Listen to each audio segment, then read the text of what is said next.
What's up, everybody? Welcome back to Screenwork Entertainment. Today we're going over the season finale, Andor, Rick's Road. So this episode, by the way, there will be spoilers. So this episode was like a slow burn, like a slow build up. It's hard to explain. The whole episode is leading up to one moment, and the whole time it's just like nothing but intense. The whole series has been intense. It has, but this episode alone just... Well, yeah, because the whole friggin' Ferrix is just a powder keg ready to blow. Yeah, exactly. And they're all right there. Everybody's in one spot, and they're all like right there. It's hilarious. I loved it, you know. Like Luthen's right there, and then Deidre's looking for Luthen, and then Karn's over there, like, oh, there's my girl. There she is. She's over there. Did you notice? Dude, stalker. Did you notice Karn and Mosk just walked right by Luthen? Yeah, I know. I was saying, like, everybody was right there. I'm like, it was so cool just to see everybody in one spot, and everyone's looking for everyone, but no one knows what anyone looks like. I loved it. You know, it was so awesome, so awesome. Yeah, it was a good episode, man. This whole series is just great. I can't praise it enough. Yeah, I am now a fan, like a huge fan now. Like I was always like Star Wars, but I didn't really go out of my way to watch any of the new shows, but this show right here really got to me. It really did. Did you stick through to the end? I did. Yeah, so we got our first member berry. Yes, I know. But the first thing I noticed is the runtime of this episode. As soon as it started, I hit pause. Oh, yes, it's 55 minutes. Yes, it's not 45 minutes. I was excited about that. Yeah, but you had probably, 6 minutes of credits? Yeah, of credits. But still, the other episodes were like 45 to 50 minutes. So I was like, yeah, a little bit extra. So I was happy about that. Yeah, that was the first thing I checked out before I even clicked on it. I was like, I want to see the runtime. Yeah, it said 57. I was like, okay. I'll take it. Yeah, I still want more. It's just, I'm bummed, man. Yeah, I know. It's going to be probably at least a year if we're lucky. Yeah. But it was good. I'm happy with it. Hopefully this season of Mandalorian can live up to the Andor standards, but I know it's two different beasts. Very, very different. But this episode opens up with Deidre arriving at Ferrix. Actually, it's not the first scene. Actually, the very first scene we see is the guy working on the device. It's like a very short scene. It's Solomon's son. Yeah, building his pipe bomb. Yeah, the whole time you're not really sure what he's building. You know, How did you not? I thought it was something because you see the hologram later. I was like, oh, is he trying to change the hologram from Cassian to someone else, or is he making something else? I wasn't sure really what he was doing. You didn't recognize him. No, I didn't recognize him. He's popped up throughout the season, but no, Solomon, the guy that owned the place where the radio was that Bix was using. Oh, okay. That's his kid. Yeah. Oh, okay, yeah. And as soon as I saw him and saw Solomon's hologram, I'm like, yeah, he's making a bomb. Oh, okay. Yeah, I didn't get that. So, but yeah, we see later how awesome that bomb was and how awesome that whole thing went off. But yeah, like right after that, we see Deidre get out of the plane and she arrives on Ferrix. It's Star Wars, dude. There's no planes in Star Wars. There's spaceship. Excuse me, the spaceship. Jeebus. Forget who I'm talking about here. Well, no, it's just it's a spaceship. It's not a plane. It's not an airplane. My bad. I gotta fix my grammar here. But yeah, she shows up on Ferrix. Well, everybody's converging on Ferrix. We get Luthen showing up on Ferrix, Cassian back, Cyril and Mosk, and who else shows up? Good got, Lord. Oh, Vel Vel. comes back. Yep, Vel's there. Everybody's there. Yeah, everybody that's still around other than Melshi. Yeah, well, we also get, which I totally forgot about this, Andor or Cassian, he finally listens to that message from Nemec. You know, back in like, Oh, what yeah. was that, like episode 6 or something? Well, they start talking about it, I think, in 4 or 5. But yeah, it's given to him at the end of 6 after the heist. Yeah, but we never get to hear about it or listen to it. Yeah, no. And I totally forgot about it. I totally forgot. Yeah, but as soon as he was playing it, I knew who it was. Oh yeah, yeah. He was back in his little junkyard hangout. Yep. Listening to it, and that's kind of what helped him turn, you know, to the cause. It helped, you know. I didn't remember it, but on the recap when they had Nemec told Andor that he was his ideal type of leader or depiction of a leader. I didn't remember that at all. Did you? No, I don't remember that either. Yeah, because it was in the recap at the very beginning. I'm sure whenever we rewatch this, I'm sure there's a lot of things we're going to pick up that we didn't see the first time. But yeah, it's Nemec's ghost comes back and Cassian actually listens to his book that he was writing. Yep, and we also find out that, you know, Krager is dead. Everyone's dead. Dead! They're dead! They're all dead! In which Deidre is upset because she's like, you know, dead bodies don't talk. But they're like, this is a message. We're sending a message. Dead men tell no tales. Exactly. Yeah, because you're not going to get, because she's an analyst. That's her thing, is getting information. You can't get anything from people if you can't even question them. Yeah, that makes no sense. But then, this is typical ISB and Imperial statement. They don't care. They just kill everybody. I would have liked to at least seen a little bit of the battle, you know, but I guess it's not something important. So or at least get to see Krieger, see who he was, or you saw a hologram of him. Yeah, but that's it. Oh! So before we go any further, I have a theory, okay? And they did not say it in this episode, so I know it's going to be true, and you're going to love this theory. Uncle Harlo. Oh, Jesus Christ. What? He's actually Darth Vader. No. You fucking retard. How awesome would that be? His mom is calling up Darth Vader. Can you get my Jabba son? Get my Jabba son? What the fuck? My son a job.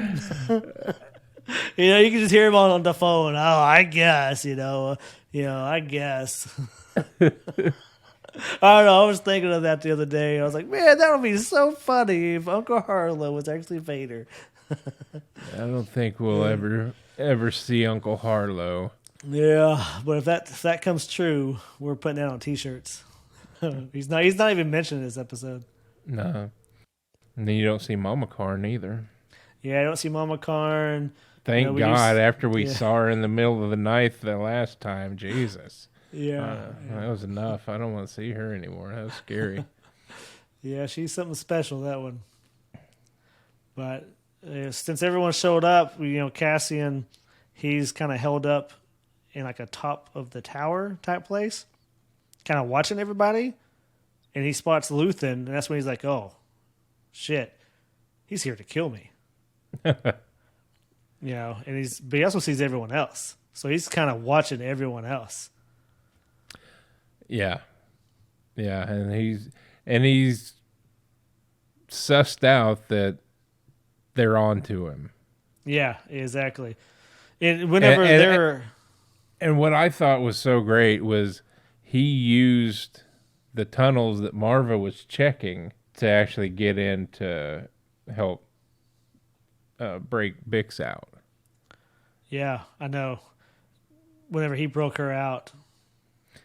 man, She's a broken person, man. she is completely broken. Like, she reminded me whenever he first tried to pull her out. I know we're jumping ahead a little bit. When he first tries to pull her out, she didn't want to go. She's like, no. Yeah, Reminded me they'll of be mad. yeah. What'd that remind you of? Reminded me of Theon Greyjoy, Reek. Theon the Greyjoy! I don't believe it! I know who I am! Reek!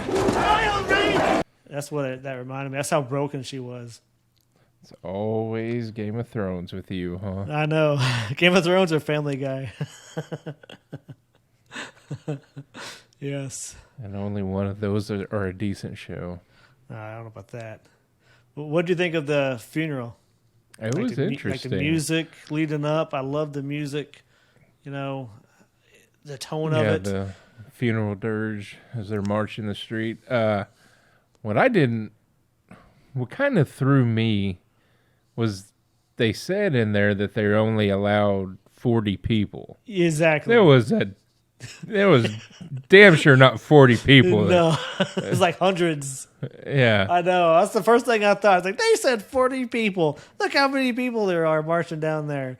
Yeah, exactly. But yeah, I love the music. The music really added to the intensity of the episode because you see you see the Empire over there, like they're getting ready. You know, they got everybody there and they're just marching to them. I was like, "Ooh, we go." The speech that Marva gives, like for her funeral, is what really lights the keg. Man, that speech was. She says the best line in the whole episode. The best line. Empire is a disease that thrives in darkness. That is like the best line. Loved it. And you just see everyone kind of getting pumped, like just really getting pumped. Then, you know, the Empire, they're like, oh shit, we got to shut this down. Yeah, pucker factor set in. Yeah, exactly. But I was really pissed that he hit the robot and knocked him over. I was like, man, that poor guy. Well, them sons of bitches got what they deserved after that because Brasso just straight fucking chest kicked a dude and then used Marva got in on the fight too because he cold cocked somebody with that brick. Man, yep, I know. And like during the chaos, everyone's fighting and he's just like trying to get out, you know, just struggling. I was hoping, there's a couple things I was disappointed on this episode. And again, I'm going to go. Shut your mouth. Well, there's really one thing I was hoping. What was that? And whenever the chaos ensued, and where Deidre is being attacked by everybody, I was kind of hoping they were going to kill her right there. I was expecting a Game of Thrones moment where they're pulling body parts off of her, and then like, yeah, we got her.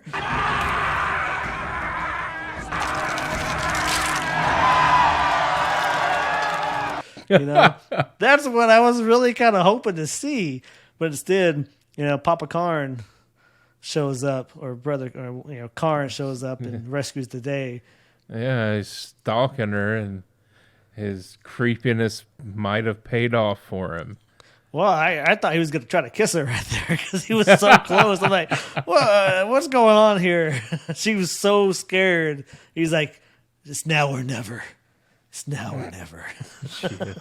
Yeah, he's that was my only creepy man.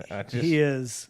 Well, especially when it comes to her, because when he caught a glimpse of her across the way, there she is. Yeah, I know. He's telling Moss, hey, there she is. I know. He's like, so what, man? it's my lady. Don't you see how beautiful she is? I know. We want the same thing. She wants that vitamin D. I know she does. Shit. Yeah, that was just that whole scene. That was weird with them in that room hiding out. But him saving I was hoping she was gonna jab him in the throat and kill him on accident, personally. But well, I think it would have been. I was the only thing I was disappointed was that she did not die out there in that chaos. But I guess she's needed for the next season. So But overall, Maybe. yeah. But yeah, it's she'll cool. be back in the next season. Yeah, But she'll definitely be back, and I'm guessing she's gonna hook up with Kara now because she's like, all right, you saved me, because she was under some intense pressure there. Mon, the little bit that we have with Mon, holy crap, that first one. Oh yeah, She is so damn smart. with her husband. Yeah, Yeah. because she's always through the whole season she suspected that driver Clovis or something like that that he was a spy, Yep. and sure enough he was. So she used that to her advantage and spun this lie or picked this fight with Perrin because I guess he's had a history with gambling. So she's throwing that so it ties all the lost money and everything together to cover her ass. Yeah, It's just I know. it was masterful. Loved Yep. it. Well played. He's like, what are you Yes. talking about? I'm not gambling. And he's like, the fact that she knew he was listening Yeah. really tells you something. Yeah. But we also see her daughter very briefly look like she was getting engaged or something or doing. Well, that was towards the end, but yeah, we see that Mon took Davos up on his offer, so to be able to get that money back and help cover her ass even more, she introduced her daughter to his son. So okay. she got in bed with the mob to get that money. It'll be interesting. Well, but we see there that when we finally get 100% confirmed that her driver is reporting. Like we see him telling. Yeah, because he's reporting to Blevin directly. Yeah. Yep. Yep. And even he's like, well, that makes sense. It's gambling and where the money's been. Yeah, because he even says, it tracks with what they found checking her financials, because there was a discrepancies there. They noticed those. Which, yeah, that's crazy. They actually noticed that. They ain't messing around. Well played, Mon. Perrin's a douchebag, anyways. So, but yeah, so Vel shows up back on Ferrix before everything kicks off, and then is all butthurt because Cinta didn't come pick her up at the airport. I know. Because she was busy spying on her ISB guy. Yep. And it just shows that they've moved apart. Vel's still all about the relationship, but Cinta could care less. She's married to the cause now. Oh yeah, definitely married to the cause. And then through all the chaos, she's tracking that ISB guy, and they get caught in kind of a secluded area. And he notices her, calls her out, and then she just shanks him. Yeah. Just no thought, just done. Yeah, she's pretty ruthless. I still think she might have killed that family, but yeah, I don't know. We'll have to check it out again and see if we see anything. yeah, now that everything's played out, I want to go back and rewatch those and see if I can notice anything else. Did you see, like, during the chaos, like after that bomb went off, did you notice that Deidre got hit in the head with a rock? I saw she got hit in the head. I didn't know what it was with, but yeah, It was like a large rock. When she pulled her blaster, she got smacked, and that's what knocked her down, and she dropped her blaster to begin with. Yeah. Yeah, it just looked pretty painful. She was just getting like all kinds of stuff thrown at her.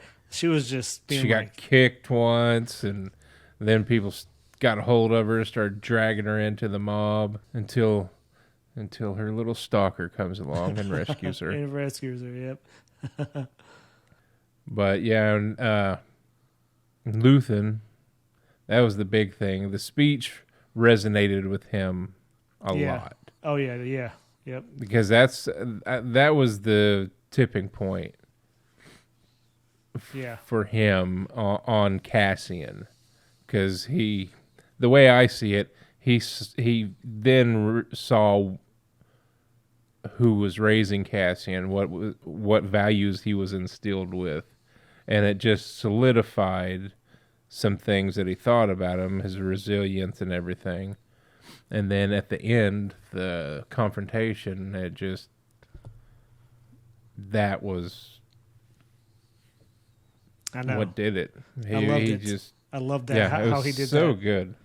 Loved it. Like, kill me or bring me in. I know. I loved it. Yeah. I was like, oh my God, that's how he joins. Love it. Yep. And you see Luthen just kind of smile. He's like, yep, I got him. Yeah. He's like, he's in for everything. He would die for the cause. Yeah. And ultimately does, as we know. Yep. But yeah, very sadly, yep. yeah, he doesn't have anything else to live for. He knows. Oh man, yeah, Brasso, when he met Cassian down in the sewers, in the tunnels, what he told Cassian Marva wanted to say to him before she died. Oh yeah, yep. Something about when these two things finally come together. Once he finally puts these things together, he can do anything. He'll be able to do anything. Her last words is what really got him. Fuck the Empire. I know. Well, I mean, like during in this tunnel area underneath where you talking about. Yeah. But yeah, fuck the Empire. That was pretty good. I know. Kill the bastards. Yeah. Yeah. Friggin' Marfa was goddamn baller, man. She stole this man. episode, but she stole this episode. Yeah. You know, so like every episode seems like another character besides Cassian is still in the episode. You know, which shows how good the writing is to this. You don't rely on one character to do everything. Yeah, you got multiple characters and amazing character building on all of them. There's not one person on there that I'm not interested in their story. Because even like with you talking about fucking Uncle Harlo. I'm so interested in who Uncle Harlo is. It's just they drop little nuggets of different stuff and you're like, I wonder what. Yeah, it's just, man, it's just so, the writing is very skillful. I love it. Yeah. Man, Tony Gilroy, he in my opinion, he's saved Star Wars from Disney. That's a tall order. He did, because it's been nothing but a train wreck since Disney got their hands on the property. Yeah. This is the first thing. Well, not the first thing. Mandalorian was good, but this is above Mandalorian for me. It's a different kind of story. This is more modern to me. Because that's the way a lot of the storytelling in these shows have gone. Multiple threads weave throughout the storyline that tie together. Not just... Because Mandalorian is has a lot of tunnel vision. It's just him and Grogu. That's what I liked. There's so many different stories and how they weaved them all together, especially at the end. But there is a couple things that they didn't touch upon at all the rest of the season. And one of those is Cassian's sister. Sister. Yeah. I mean, they did mention her like one other time, saying that, stop searching. She's dead. But other than that, we don't get nothing else about that. I don't think we'll ever come back to that because I think he was just so fixated on that. Yeah. But now he's got something new. Yeah. It may come back, but I think he's let it go, and he's just focused on the rebellion now. Yeah, and at the end, we finally get confirmation that what the prisoners were building is for the Death Star. Yep, most definitely. They're for the little Death connectors. Star. And that was kind of the theory going around online, was that was for the Death Star. But what's funny is not only is it for the Death Star, it's for the fucking laser. Yep, the laser itself, yep. That kills him. Yep. Yeah, I didn't think of it He about it that way. helped. Yeah. He helped build the thing that ultimately killed him. It's kind of fucked up when you think about it, but It is. It is kind of fucked up. but that's just how great this writing is, man. It's a great show, man. It's a great show, great writing. One of the best shows I've seen in a whole while. It's by far the best show of 2022. It's hard for me to put it above House of the Dragon. But How? How is it hard? It's so much better than House of Dragon. I'm just a little bit biased, I guess. But it is Because you're a fucking... Well, you're a Goth fanboy, and I'm a Star Wars fanboy, so... Yeah. I have you to thank for that. So Yeah, for both of them. I know. I recall... what is this shit? What is this shit? You'll never see me watch this shit. This stuff looks so stupid, and you're stupid for watching it. Yeah, and then you're the biggest fanboy of it now, of that shit now. Well, that's our review of the season finale of Andor. Like the rest of the season, it keeps you gripped and wanting more. Can't wait for season 2. We'll see you then.